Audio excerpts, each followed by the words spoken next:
등장을 합니다.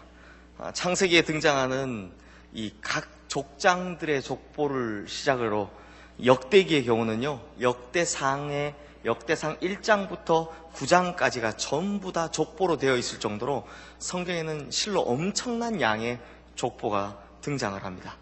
그리고 오늘 본문인 마태복음 1장에는 예수님의 족보가 등장하는데요. 그런데 성도님들, 이 예수님의 족보만이 가지는 아주 중요한 특징이 무엇인지 아십니까? 예수님의 족보의 가장 독특한 점, 즉 예수님의 족보가 성경에 나오는 다른 족보들과는 다른 차별성, 그것이 무엇이냐면 바로 파격적이다라는 것입니다. 사실 성경 전체에서 가장 중요한 족보이고 구속사의 족보인데, 이런 예수님의 족보치고는 너무나 파격적인 족보다라는 것입니다. 우리 오늘 본문 1절 말씀이자 신약 성경의 처음 이 시작은 이렇게 말씀하고 있습니다. 우리 본문 1절 말씀 다 함께 읽겠습니다. 아브라함과 다윗의 자손 예수 그리스도의 계보라. 우리 성도님들 혹시 예전 성경에 이 계보라는 말이 무슨 단어로 번역되어 있었는지 혹시 기억하십니까?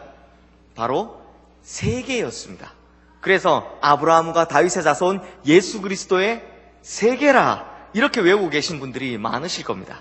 왜 그런가 하면 이 계보를 뜻하는 헬라어 단어가 원어가 게네시스이기 때문입니다. 게네시스, 어디서 많이 들어보지 않으셨습니까? 이걸 영어로 바꾸면 익숙한 자동차 이름이 되죠. 바로 제네시스입니다. 이 제네시스가 무슨 뜻이냐? 제네시스가 무슨 뜻입니까? 바로 창조라는 뜻을 가진 단어입니다. 그래서 이 게네시스라는 단어를요, 70인 성경에서 성경 첫 권의 제목으로 붙여줬고, 그래서 지금까지 우리가 성경에 제일 처음 나오는 이 첫 권을 히브리식 이름인 브레시트, 즉 태초에 혹은 처음에 라고 부르지 않고 게네시스, 즉 창세기라고 부르고 있는 것입니다. 그러니 성도님들, 생각해 볼수록 정말 신기하지 않습니까? 잘 보십시오. 구약 성경의 제일 첫 시작인 창세기 1장 1절에 나오는 이 창조라는 단어가 신약 성경 제일 첫 시작인 마태복음 1장 1절의 계보 혹은 세계라는 단어로 똑같이 등장한다는 겁니다. 이 게네시스라는 단어가 창세기 처음 시작에도 등장하고, 그리고 마태복음 처음 시작에도 등장하고 있다는 것입니다. 그러면 이것이 무슨 뜻이겠습니까? 이 무슨 뜻이겠습니까?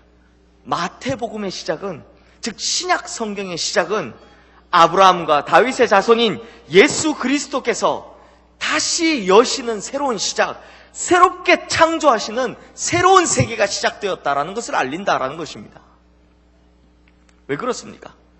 역사를 예수 그리스도 중심으로 BC, Before Christ, 예수 그리스도 이전, 그리고 AD, Anno Domini, 즉 예수 그리스도 이후, 이렇게 나누는 것처럼 예수 그리스도께서 새로운 역사의 세계를 창조하셨기 때문입니다. 그렇게 새롭게 시작하셨기 때문입니다. 즉 예수 그리스도께서 이 땅에 오심으로 말미암아 새로운 창조의 시대가 열리게 되었다, 새로운 세계가 열리게 되었다라는 것입니다. 그렇다면 성도님들, 예수님께서 열어놓으신 이 새로운 세상, 이 새로운 세계에는 과연 어떤 사람들이 들어갈 수 있는 걸까요? 누가 이 새로운 세계에 초대받아 갈 수 있는 걸까요? 그 대상이 어디에 나오느냐? 바로 오늘 본문인 이 예수님의 족보에 확연히 드러나고 있는 것입니다. 성도님들, 제가 앞서 말씀드릴 때 예수님의 족보만이 가지는 그 특징이 뭐라고 했습니까? 예수님의 족보의 특징이 뭐라고 했습니까? 파격이었습니다. 왜 파격이라고 하는가 하면, 오늘 본문에 등장하는 이 예수님의 조상들 중에는 정말 말도 안 되는 부류들, 정말 부끄러운 과거를 가진 사람들까지도 과감하게 다 포함시켜 놓고 있기 때문입니다. 한번 보십시오. 첫 번째 파격은 당시로는 족보에 절대 절대 기록하지 않았던, 아니 절대로 기록할 수조차 없었던 여성, 이 여인의 이름 5명이나 등장시키고 있다는 것입니다. 그런데 이 족보에 나타난 여인들이요, 이 아브라함의 아내 사라나 혹은 이게 이삭의 아내 리브가 같이 좀 순결하고 믿음 좋아 보이는, 우리식 표현으로 하면 양반댁 교수 같은 그런 여인이 아니라는 것이 문제입니다. 이 5명이 다말, 라합, 룻, 우리아의 아내 즉 밧세바, 그리고 마리아인데요. 우선 다말은 아들을 낳지 못해서 대를 잇지 못하자 뭐로 변신합니까? 창녀로 변신해서 누구를 꼬드기느냐?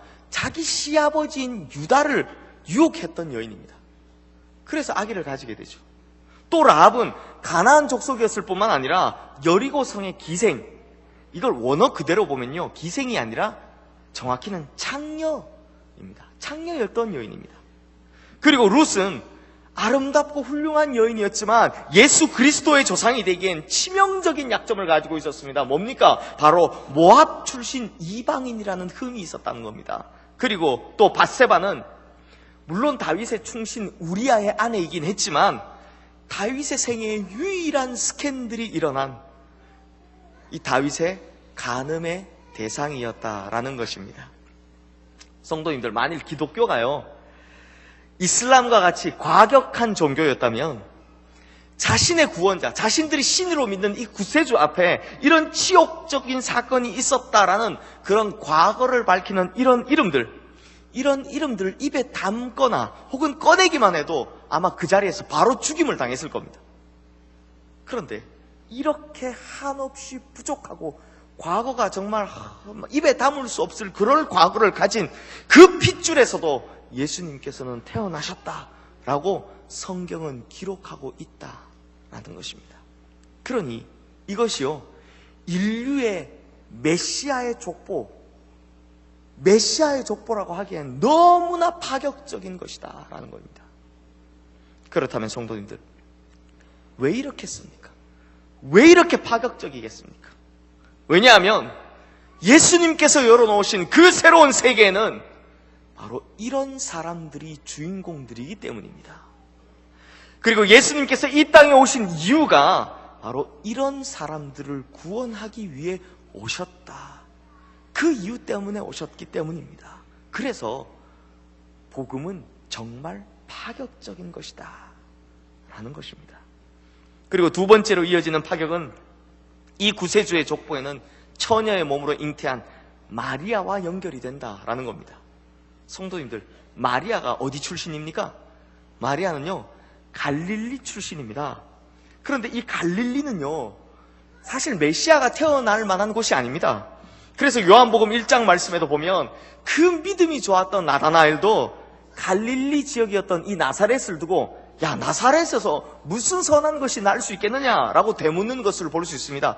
심지어 마태복음 4장 15절 말씀에 보면 이방의 갈릴리여라고 이 갈릴리 앞에 이방이라는 단어까지 붙여놓았습니다. 그런데 실제로 갈릴리는요, 이방이 아닙니다. 이방이 아니라 유대나라 북쪽에 속한 지역에 있는 유대나라의 북쪽 지역입니다. 하지만 이 북쪽 지역에 있다 보니 거기에 근접해 있는 북쪽의 강대국인 아수르나 바벨론 같은 강력한 외국 군대의 침략을 가장 먼저 받은 지역이었고, 그러다 보니 순수 혈통만을 자랑하는 이 유대인들에게 그렇게 무시당하는 혼혈인들이 많은 지역이었습니다. 그리고 유대나라에 속해 있기는 하지만 그 북쪽과 남쪽 사이에 사마리아라는 지역이 끼어 있었기 때문에 예루살렘을 끼고 있는 남쪽 지방과는 완전히 단절된 지역이었습니다. 그래서 이 갈릴리는요, 이렇게 단절되다 보니 경제적으로는 비참할 정도로 못 살았고, 그러다 보니 교육과 같은 기본적인 대우도 전혀 받지 못하는 그런 지역, 그 지역이 바로 이 갈릴리였다라는 것입니다. 그러다 보니 사도행전에서도요, 갈릴리 사람들아 라는 이 말은 오로지 갈릴리 출신들만을 가리키는 말이 아니라 가장 가난하고 또 배운 것 없어서 무식하고 또 가장 천한 사람들을 일컫는 말이 바로 이 갈릴리 사람들아 라는 말이었습니다. 그래서 갈릴리는 못 배우고 가난하고 천한 것의 대명사로 쓰여졌다는 겁니다. 그런데 메시아로 이 땅에 오시는 예수님께서 그 비천한 땅 갈릴리 출신의 정말 이름도 처음 들어보는 한 여인의 몸에서 태어나셨다는 겁니다. 성도님들 한번 생각해 보십시오. 아니, 예수님 어머니를 고를 거라면 당시 최강대국 로마의 만도 얼마나 똑똑하고 부유하고 정말 인물 좋고 뛰어난 여인들이 얼마나 많았겠습니까? 아니, 유대인이니까 유대에서 태어난다고 해도 예루살렘에서만 해도 그렇게 똑똑하고 고귀한 여인들이 얼마나 많았겠습니까? 그러니 예수님의 어머니로 지목해도 괜찮을 만한 여인들이 당시에 얼마나 많이 있었겠습니까? 그런데 예수님의 선택은 마리아였습니다. 그 비천한 갈릴리 출신의 이름도 없었던 여인 마리아였다라는 것입니다. 그렇다면 성도님들, 왜 이렇게 했겠습니까? 왜 이렇게 파격적입니까? 다시 한번 말씀드리지만 예수님께서 열어놓으신 세계는 바로 이런 사람들이 주인공들이기 때문입니다. 그리고 예수님께서 이 땅에 오신 이유가 바로 이런 사람들을 구원하시기 위해 오셨기 때문인 것입니다. 그래서 복음은 정말 파격적인 것입니다.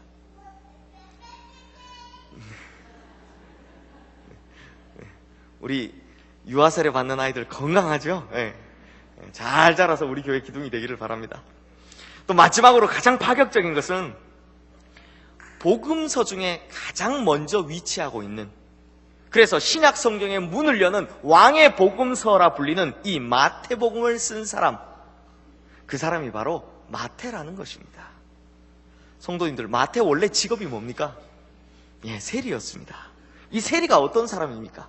세리는요, 자기 동족의 고혈을 빨아먹기에 이 동족 유대인들에게조차 그렇게 심한 증오의 대상이 되었던 세리, 매국노처럼 자기 나라, 자기 백성을 위한 것이 아니라 오직 로마 족속, 자기의 정복 국가인 이 로마 정부만을 위해서 일하던 세리.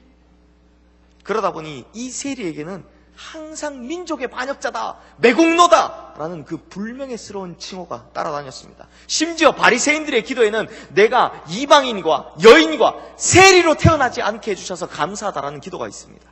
그 정도로 세리는 모든 사람들에게 미움을 받았던 사람입니다.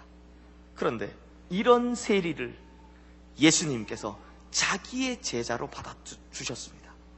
이것이야말로 당시에는 엄청난 파격적인 일인 것입니다. 그런데 더더욱 파격적인 것은 그 민족의 고유를 빨아서 세금 장부나 기록하던 그 손에 예수님께서 붓을 들려 예수님의 생애를 증언하는 이 복음서를 기록하는 손으로 만들어 주셨다라는 것입니다. 그러므로 이러한 파격을 경험했던 마태여서 그런지요, 자신의 복음서 첫머리에 이 족보를 쓸 때 지금까지 어떤 역사가나 성경의 어떤 부분도 시도하지 않았던 엄청난 파격적인 내용들을 기술할 수 있었다는 것입니다. 그래서 메시아의 족보를 기록하면서 일반적이라면 마땅히 좀 숨기고 마땅히 좀 빼고 마땅히 좀 은폐시켜야 할 그런 인물들을 모조리 다 노출시켜서 기록할 수 있었다는 것입니다. 왜 그랬을까요? 이 이유에 대해서 많은 학자들은 마태의 열등감 때문에 비롯되었다라고 이야기를 합니다. 그래서 자기와 비슷한 부류의 사람들, 이렇게 흠 많고 과거가 복잡한 사람들을 일부러 다 나열했다라고 합니다. 그런데요, 제 생각은 좀 다릅니다. 제 생각에는 마태 본인이 경험했던 것처럼 예수님께서 사람을 부르실 때는 사람들이 가진 그 보편적인 편견을 초월하신다는 것을 증언하고 싶어서 이 메시아의 족보에 이 사람들의 이름을 다 기록했다라고 생각합니다.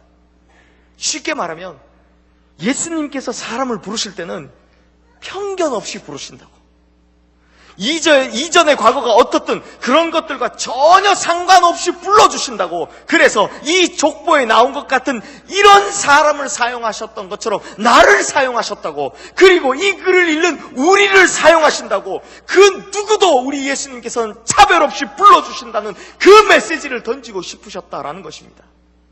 그래서인지 이 마태가 기록한 예수님의 족보에 보면 세 부류의 사람이 나옵니다.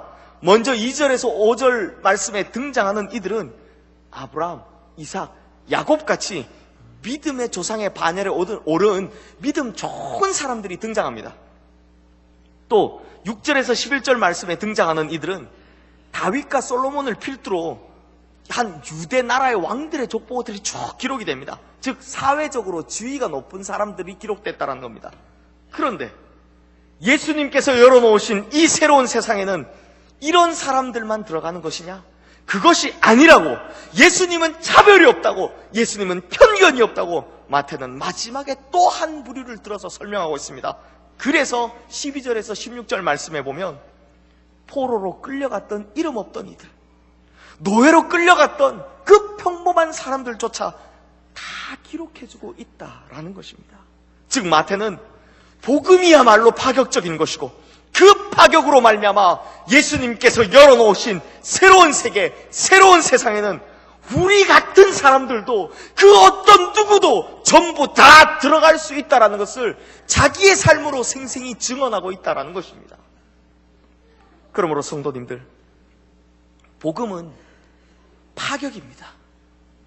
특히 복음이 파격일 수밖에 없는 그 무엇보다 가장 큰 이유는 구세주이신 예수 그리스도께서 죄인을 구원해 주시기 위해 스스로 죄인의 혈통에서 태어나셨다는 것입니다. 이것이 가장 큰 파격입니다.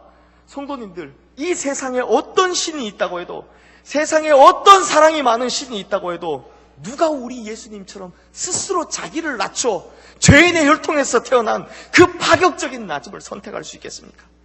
또한 누가 이처럼 파격적으로 그 누구의 과거도 따지지 않고 오직 용서와 은혜로 차별 없이 모든 일을 사랑하고 용서하고 구원해 줄 수 있단 말입니까? 오직 한 분, 2000년 전 이 땅에 오신 우리 주님이신 예수 그리스도밖에 없는 줄로 믿습니다. 그러므로 복음은 파격적인 것입니다. 사랑하는 성도님들, 그러므로 복음이라는 것을 이루시기 위해 2000년 전 예수님께서 이 땅에 오신 그날이 얼마나 중요한 날입니까? 그날은 절대로 그냥 일반적으로 지나가는 어떤 하루가 아닙니다. 그날은 그냥 공휴일, 하루 쉬는 공휴일이 더더욱 아닙니다. 산타 할아버지가 선물 주시는 날도 아니고 연인들이 데이트하는 날도 아닙니다. 그날은요, 예수님께서 이 땅에 오신 그날은 새로운 창조가 일어나고 새로운 시대가 열리고 새로운 세상이 시작된 그날입니다. 그리고 예수님께서는 자신이 새롭게 창조하신 그분의 새로운 세상에 함께할 누군가를 부르고 계십니다. 지금도 파격적인 초대장을 보내주고 계시다는 것입니다. 이 초대장을 누구에게 보내실까요? 누구에게 보내고 계시겠습니까? 바로 우리에게요. 우리에게 보내주고 계시다는 겁니다. 그러므로 이 땅에 오시기 위해 이 세상이 버려버린 낮은 자들을, 그 낮은 천한 사람들을 불러서 파격적으로 사용하신 예수님께서 오늘도 마찬가지로 어떤 사람이든 과거나 출신이나 능력에 상관없이 오직 은혜로 말미암아 우리를 불러주고 계시다라는 것입니다. 그래서 복음은 은혜로 말미암아 파격적인 것입니다. 이렇게 크기와 넓이와 깊이와 길이를 가늠할 수 없을 정도로 파격적인 은혜를 입은 우리 시흥의 모든 성도님들, 이 대림절이 끝나는 시간, 이렇게 파격적인 초대장을 우리에게 주시기 위해 2000년 전 이 땅에 파격적으로 오신 우리 주님의, 우리 예수님을 꼭 항상 기억하고 사시기를 주님의 이름으로 축원합니다. 특히 이번 성탄절만큼은 이전에 그냥 흥청망청 않으면 아무런 의미 없이 보냈던 그렇던 성탄절이 아니라 이제는 완전히 다른, 우리도 좀 파격적인 모습으로 그 은혜의 크기와 깊이에 제대로 감사할 줄 아는 그런 성탄절 보내시기를 주님의 이름으로 축원합니다. 기도하겠습니다. 죄인인 우리를 구원하시기 위해 죄인의 혈통에서 친히 태어나시어 이 땅에 오신 예수님, 주님의 그 크신 은혜, 감히 상상할 수도 없던 파격적인 은혜에 우리가 무슨 말로 이 모든 감사를 표현해야 할지요. 뿐만 아니라 주님께서 열어놓으신 새로운 세계, 이렇게 천한 죄인이고 여전히 부족함 투성이인 우리를 초청하여 불러주시니 이 감사를 어찌 다 표현할 수 있을지요. 그러므로 이 모든 파격적인 은혜를 기억하며 우리가 진정으로 감사하는 삶을 보내게 하여 주시옵소서.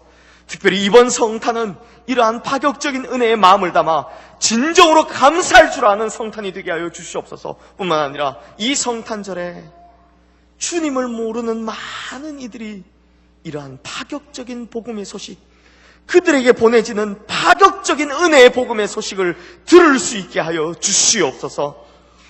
이제 주님께 찬양으로 영광 돌리는 시간을 가지랍니다. 주님께는 영광, 우리에게는 은혜가 넘치는 시간이 되게 하여 주시옵소서.